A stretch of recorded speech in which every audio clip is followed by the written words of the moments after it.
Assalomu alaykum, hurmatli qarindoshlar.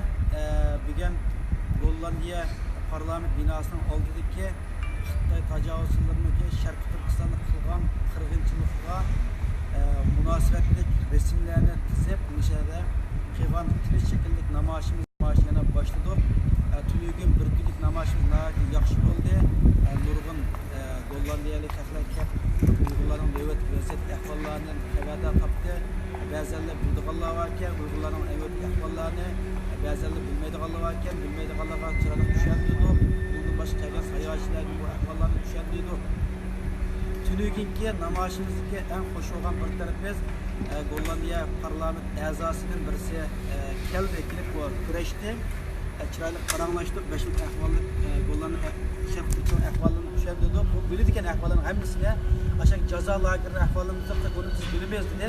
Hakemen qo'limda ota-onam hayotmi, o'ldimi, Xitoyning jazo lageridimi degan xatni ko'rsatdi. Bunga ko'z ahvollarni bildim.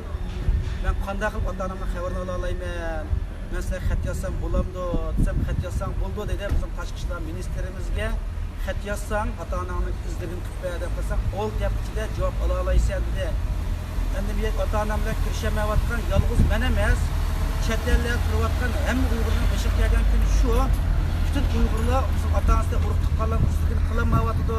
Shunga Gollandiyadagi Uyg'urlar biz o'pchi bir narsa yozsangiz yaxshimi yoki hammamiz o'zimizning ota-onamizni to'g'risida bir narsa yozamdi desam, hammanglar o'zingizning ota-onangizning ism, familiyasini, kimlik nomerini, turishlik adresidan ayirib avatsanglar Tashqi ishlar ministrligiga old ichida bundan javob beramiz biz. Gollandiyaniki Tashqi ishlar ministri Beijingdagi Gollandiya konsulida aloqalashib, ular Xitoyning tashqi ishlar ministri aloqalashib, bu to'g'risidagi ma'lumotlarni sizga yetkazdi. Old ichida javob berish haqqisi bor dedi. Hozir ham nima ta'til mazgili bo'lganligi uchun balki bir mazgil surilib ketish mumkin, lekin javob ola olasizlar dedi. Shunga Gollandiyadagi qarindoshlarga tavsiyalarim shuki, hammanglar o'zinglar shu xatni menda bor, xatni men sizlarga yetkazib beray. O'zinglar shu xatni ota-onanglarning urug' tuqqanlarning ism, familiyasini, kimlik nomerini, turish adresini yozib, o'zingizning shaxsiy nomida Gollandiya Tashqi ishlar ministriga yo'llasanglar bo'ladi ekan. Bundan boshqa dunyodagi har qaysi yerda yashayotgan Uyg'ur qarindoshlarga tavsiyalarim bo'lsanglar, hammanglar o'zingizning davlat turishliq Tashqi ishlar ministrining oldinlarida yoki parlament binosining oldida bu shakldagi tinch shakldagi ko'rgazma shakllik namoyishlarni uyushtirib, o'zingizning tashqi ishlar davlatdagi tashqi ishlar ministriga xat yozish orqali o'zingizning ota-onaning dirkini qila oladi ekansizlar. Shunga ko'pchilik deb qo'ygan narsalarim bu shu. Men xatni yo'llab bo'ldim. Muayyan sal oldirash, erta uyga o'sha butunki namoyish o'qishga vaqtim yo'q. Oldimiz erta men vaqt chiqarib ash xatniki faqat o'zingizning ota-onasiga urug' tuqqanlar ismini kirgizgan yerni bo'sh qo'yib qo'yman. Bu xat lozim bo'lgan men aloqalashsanglar xatni avatib beray. Ularning ota-onangning urug' tuqqanlar ismini men hech qanday nimasi yo'q. Uni men yig'im qilmayman. O'zingizlar shu yerni to'ldirib Gollandiya tashqi ishlar ministriga yo'llab bersanglar bo'ladi. Hozir ikkinchi kunlik namoyishimiz boshlash oldi turdi. Bu ishlardan keyin nurg'un qarindoshlar telefon qilib, Facebook'dagi messenjerlar uchur qilib qo'llaganlarga, biz madad berganlarga ko'p rahmatimni aytaman. Undan boshqa namoyishlarimizga yordamlashib, mishaga kelib bizni o'rlashtirib qo'ygan, suv pul ekib bizni qo'llayotgan, undan boshqa biz tashkilot variqlarini bostirib bergan, undan boshqa shu tashkilot qog'ozlarini loyilab bergan qarindoshlarimga ko'p rahmat aytaman. Hammangizdan Alloh rozi bo'lsin. Allah xolisa buniki ishlarimiz tek o'ngishli bo'ladi. Buningdan namoyish ham to'xtab qolmaydi. Ertaga davomlashtiraman. Undan keyin shanba kuni normal Amsterdam dam maydonida 3 oylik har haftaki shanba kuni mushkil shaklidagi namoyishni davomlashtiraman. Rahmat.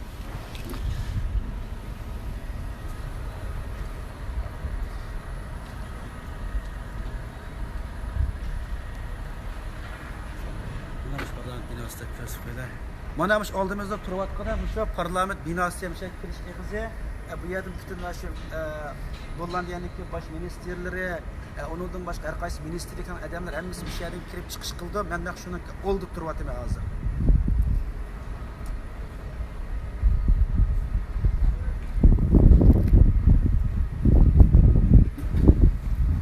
Ayni oyada shu ministerlik binası aldık qo'g'daydigan alayda qism odamlarmi nimalar bor bular. Tünügün baş minister oldu, kelgan iş yerda kurashdik ve Uyg'ur desam bildim, Uyg'urlarni bilmayman deb. Resim tushib olaylar deb endi apparatni chiqarib bo'g'icha ikki o'qituvchilar keliblar ekan.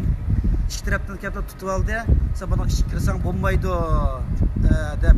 Hem resimga tushishga yo'l qo'ymadan vaqt oldirishga onu boshqa vaqtda nima qilaylik dedi. Bu bir yaxshi bo'ldi. Qanday ministerlar bir kurashdik.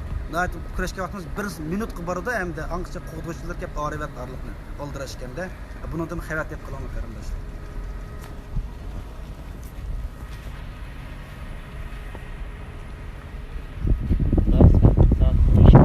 To'xtab bo'ldimi ma'vo?